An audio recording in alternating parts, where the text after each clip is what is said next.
Hi friends, welcome to Ramannapeta designer saris.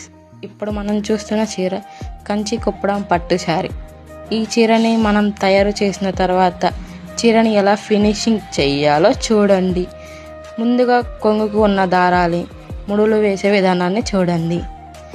తర్వాత చీరకు వెనుక పక్కన ఉన్న దారాలన్నీ ఎలా శుభ్రం చేయాలో చూడండి.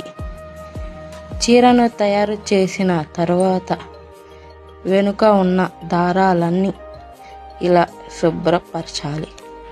అలా అయితేనే చీర కట్టుకున్నప్పుడు గాజులు, గొలుసులు, పట్టీలు పట్టుకోకుండా ఉంటాయి. మీకు కూడా చూస్తానికి నీట్గా ఉంటుంది. కట్టుకున్నప్పుడు బాగా శుభ్రంగా కనిపిస్తుంది. Thank you friends.